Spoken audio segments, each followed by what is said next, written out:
First thing is perfume collections. Let's be honest, do we really truly need 5 to 10 perfumes in our collection? I mean, I think like for me, I'm a little biased with this because I do get very, very nauseous with smells. It makes me feel like I'm on the longest car ride ever, and I get very sick in car rides as well. That's why I always carry with me, I don't know where my wallet is, but I always carry Dramamines because I get nauseous instantly. But perfumes is what does it for me. So back then, I used to have like 20 perfumes on my bureau when I was in my early 20s, and I would never ever wear about 19 of them. I would always go to like one smell because that was the only smell that didn't make me feel nauseous.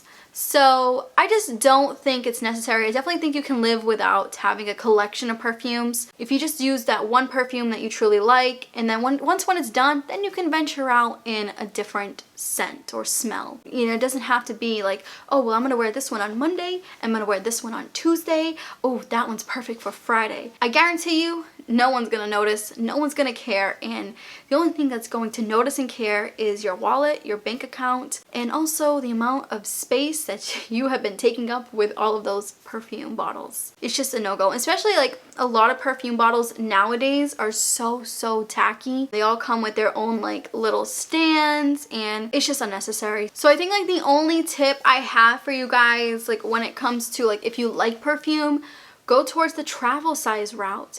That way you can carry it with you. You can keep one in your car. You can keep one in your purse. So you can try out different perfumes, but not have a giant bottle collection on your bureau. I would say like 3 could be the max. Don't overdo it. Trust me. Another thing that you can live without is friends that don't care about you. You guys know my story. I haven't had friends in over 5-6 years. Yeah, so I haven't had not one friend. And that's because I just had crappy friends back in the day. I'm just trying to mold me into what they wanted me to be, which was like them. You know, they just didn't care about me. They cared about controlling me more than caring about Kira. So if you have friends that could care less about you and they just want you there for when they're having a bad day, and then when you're having a bad day, they don't answer the phone or they're just too busy, it is time to let those people go. Life is far too short to be having people in your inner circle that don't care about you. No. That's, you know, the only thing that's doing is hurting you in your life. It is a tough decision to make, but for those kind of friends that don't care about you or, you know, what you are interested in, and they just care about their point of view, and, you know, they only call you when they're having a bad day, it's time to drop them. I know it sounds horrible, but it's a little bit more horrible to live your life with friends that aren't really your friends. Another thing is an overload of hair accessories. I have been there. I do not have any hair accessories anymore. I used to have the, back in like 2012, there was like a sock bun that went viral. I had a couple of those. I had the butterfly clips. I had it all different hair accessories, and it just doesn't work out, you guys. You just lose interest in putting those on every day. Same thing goes for heat tools. That is a hair accessory as well. I only own 2 heat tools. I have had them since I was 25 or 26. They're still going strong. This is day 4 old hair. That's why it's in a bun. Well, a claw clip, I should say. I only own 2 claw clips and those 2 the heating tools. That's all I own. It's what works for me. I am far too lazy to be doing my hair pretty every day. I'm also not into hair, so I am very, very lucky that my hair just kind of like has that effortless, nice look to it. But when it comes to having an enormous amount of hair accessories, including like hair oils and dry shampoo, I have one spray, which actually it is a hair oil spray, but what it really does is protect your hair and your scalp from the UV rays outside. So that's why I purchased it. But I know that was a big mouthful, but that's all I have, and that's what works for me. Right now, pause this video, go through what you have when it comes to your hair accessories. If you have a bunch of hair accessories that you don't use, then maybe rethink on, you know, what do you really like to do with your hair? But moral of the story, overloading with hair products is a big no-no. Right, Milo? Right, he agrees. Another thing that you can live without, I know this is a little controversial for me to say because this is my full-time job, but that is social media 24/7. Even though this is my job and I love it, I do have my breaks. I had a huge break when he had his surgery. It felt very relaxing to not constantly be in the comment section, even though I love you guys so much, but there are a few bad apples where you do have to read the negative comments in order to delete them. And not just with negative comments, but you see different body types out there, and I think that's what really pushed me to feeling like, oh, I'm just so chubby now, is, you know, looking back at my old videos and looking at other influencers and seeing how thin they are and how fit they are. And social media can be very, very toxic. So the best thing to do is to take a break either 3 times a week, 2 times a week. For me, I take a break like probably an entire week. I will obviously do my job. I will upload the videos. I have everything on schedule. I will answer everybody's comments, but after that, I'm not on Instagram as much as I used to be. I'm taking a little break from that platform. YouTube, I'm not constantly scrolling anymore. If I want to watch something, I will go on my laptop and watch something on Netflix while I'm cooking. And that's it. So I don't really rely on social media as much as I used to because of how it made me feel. So if you're that type of person that is constantly on social media, always looking at hauls or always trying to fix yourself, which you don't really need to fix yourself because social media does make you feel like you have the wrong body type all the time.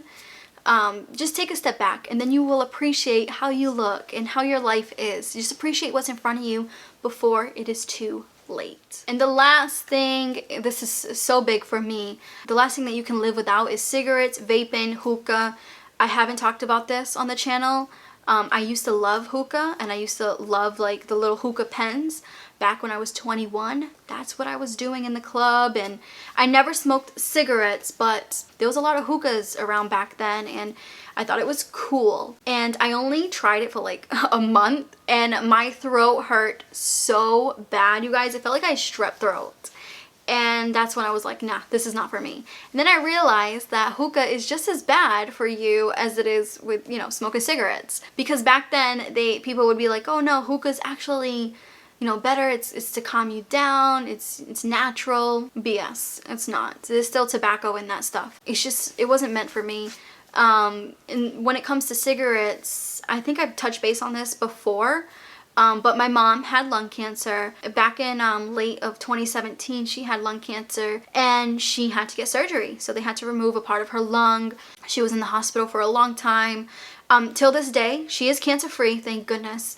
She doesn't smoke cigarettes anymore, but she was a smoker for a very long time, and that's what caused the lung cancer. Till this day, she tells me that if she was still smoking cigarettes, she wouldn't be here. She wouldn't be here watching my niece and nephew grow, her grandkids.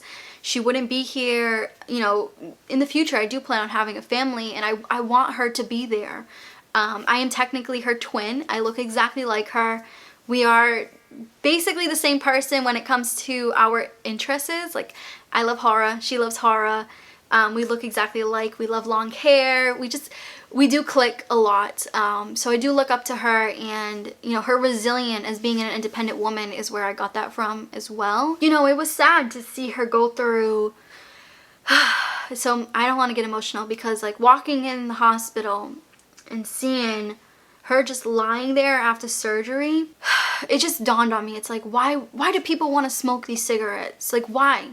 You're just going to end up in a hospital bed at the end of the day. I understand that people smoke them to relieve their stress, but there's so many other things that you can do that won't harm you or won't harm your family. The burden that it leaves on family members. Like, when she was going through that, I couldn't think straight. I believe I took like a month off of YouTube. I wasn't even talking about what was going on because I was fairly new to YouTube and I didn't want to put my personal life on the camera like that. So it was a lot. It was a lot to deal with, and you can't be selfish. If you're smoking cigarettes, don't be selfish. You're not the only one that's smoking that cigarette. Like, your family has to deal with what might happen to you, and it sucks. So I'm happy that she got out of that. There is other demons that she is battling. I don't really want to talk about that, but cigarettes was one of her biggest demons, and I'm glad that she's completely done. She is cancer free. She gets checked every 3 to 6 months. She gets checked if anything grows back, because it is a possibility. It is a possibility that it might grow on the other lung. Even though she hasn't smoked a cigarette since, it can always come back. Once when you have it, it can come back. Anyways, I say all that to say this. You can definitely live without cigarettes, vaping, hookah. If you are that stressed out, you can meditate. I know it's hard. Trust me. I know it's hard. There's even like teas that can calm you down. There's dough. Like, we watch Shark Tank all the time, and there was this woman that made a it was like a Play-Doh thing, and it's supposed to relieve stress and calm you down. You know, I truly believe in those type of methods rather than going towards a cancer stick, basically. Anyways, you guys, I know this video was super short, but I hope you enjoyed. I hope you got something out of it. Let me know if you would like a part 3 of things that you can definitely live without.